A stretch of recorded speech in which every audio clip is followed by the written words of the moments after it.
ado, I am honored to present Miss Kimberly B. Lewis to some and reintroduce her to others.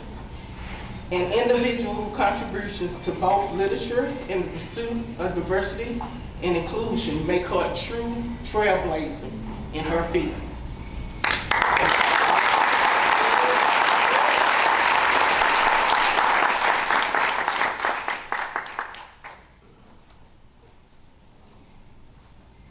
Since I'm short, I'm going to come from behind this podium.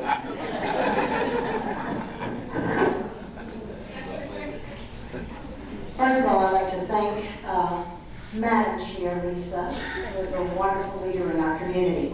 And I want to recognize all of our distinguished guests, our scholarship winners, and all of you who have not thought it robbery to come and celebrate this evening.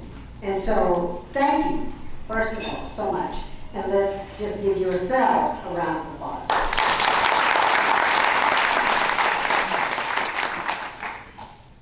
As I began to think about what this night means and the theme of this night, of fighting forward, I began to think about all of the people in our nation, in our community, in our families, in our churches, in our institutions, who fight forward every single day so that you and I can enjoy some of the spoils of life.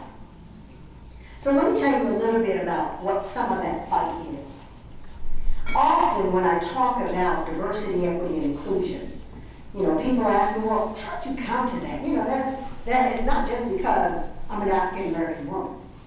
And I always say I was born into it. Now, what does that mean? Well, I was born September 2nd, 1964. Yes, I just celebrated my birthday. I'll give you my cash app later. And that is the year that the Civil Rights Act was signed. Now, what is the Civil Rights Act? It makes it illegal to discriminate against persons based on the color of their skin in any public institution. Well, my three siblings, older siblings, had all been born in a country farmhouse by the aid of midwife.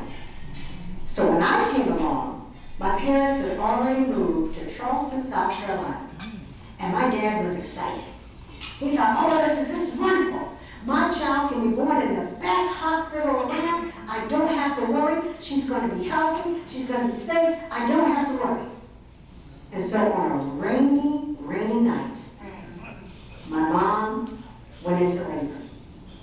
So my dad packed her up, put her in the car, drove downtown, went to the Medical University of South Carolina, the best hospital around, and he pulled into the little circular drive where the emergency room was, and he got my mom inside, but by this time, something was wrong. She was writhing in pain. He looked down, and she was bleeding. She knew this was different than the other three. So he sat her in a chair, and he ran to the welcome desk. And he said, my wife, she needs help. Somebody come help. She's bleeding, come help. And all of the doctors and nurses that were standing there, they'd been laughing and joking when he walked in. They did this.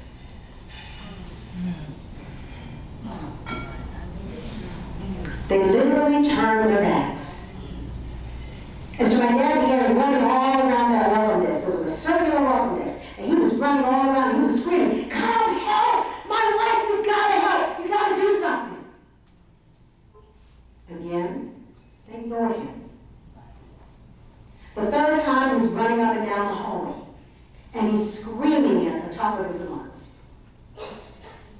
And then one of the nurses said, just leave her over there. We'll get to her. Well, he knew what that meant. But he saw a wheelchair sitting in the corner. He scooped my mother up, and he remembered that there was a black hospital down the street. It was pouring down rain, folks. My daddy scooped my mama up. He put her in that wheelchair and he said, hold on, baby. And she white-knuckled that wheelchair and he ran. He didn't even put her in the car. He'd forgotten all about the car. He ran full tilt, 4 blocks down in the pouring down rain. And by the time that they got there, you could tell where the rain stopped, the tears stopped, and the blood began. But as soon as he got her up the ramp and the doors opened, they ran to her immediately. And I was delivered by cesarean section by a doctor who was visiting from South Africa. And he actually gave me my name, Kimberly, after the Kimberly diamond mines. From that time forward, I often wondered why my dad was a little radical, let's say. He was a pastor, but very much like Pastor Carolyn. He was a little different. He was a little radical. But I never knew that story until I got much older. Now fast forward 35 plus years. My dad is working out of town. I call my mom. We're still living in Charleston, but I'm grown and I'm out of the house. And my mom's not sounding like herself. And so I call my sister. And I was like, have you been to Mom's house? And she said, yeah, she's got the flu or something. She's not really feeling good. And I said, oh. I said, well, first thing in the morning, I'm going to go and see about her. And if she's not feeling any better, we're going to the hospital. Now, in between the time that I was born and this particular time, my mother actually began working at the Medical University of South Carolina, where she became a supervisor. And so when I got to her house the next morning, she was not looking good to me. So I said, okay, Mama, let's get you cleaned up, and I'm going to take you to the emergency room at USC. And she said, okay, thank you, baby. She could barely hold her hair up.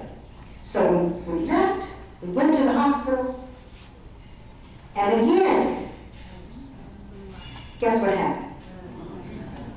They wanted to turn my mom away. They said, oh, we don't see staff members except on Tuesdays and Wednesdays. So you need to take her down to the county hospital and they'll see about her. Well, those of you who know me, you know I don't play about my mom at all. So I said, excuse me? My mother works here, and the county hospital is reserved for individuals who lack insurance. My mother has state insurance. I have the card right here. Don't you know her? You pass her every day.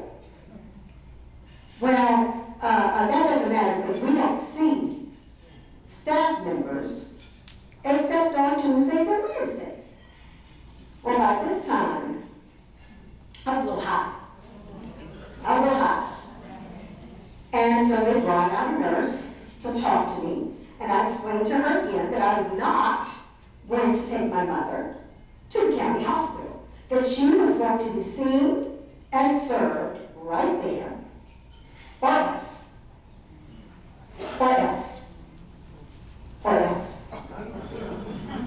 So then I guess they thought, oh, this little woman, you know, I'm 5 foot on a good day, okay?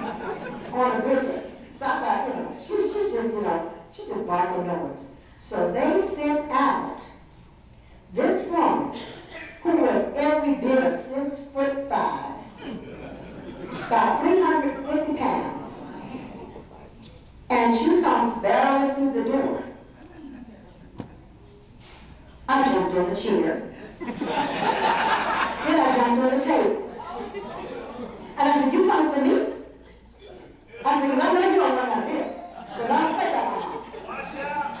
I said, now I'll tell you what you can't do. You can take yourself right back in that room, and you can get a doctor, and you can set her up with an IV. because that's the only way that she's leaving this hospital, or you'll be the next person in the hospital in a bed.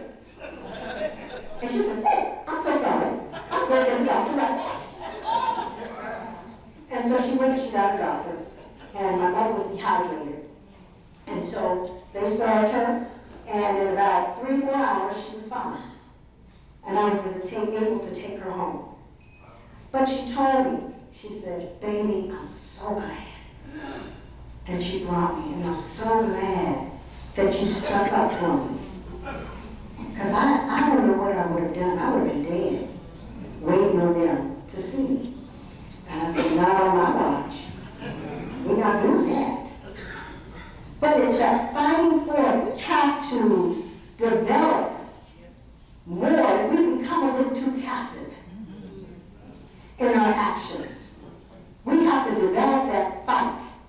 We have to develop the same fight that the founders of the NAACP had in 1909. They got sick and tired of being sick and tired.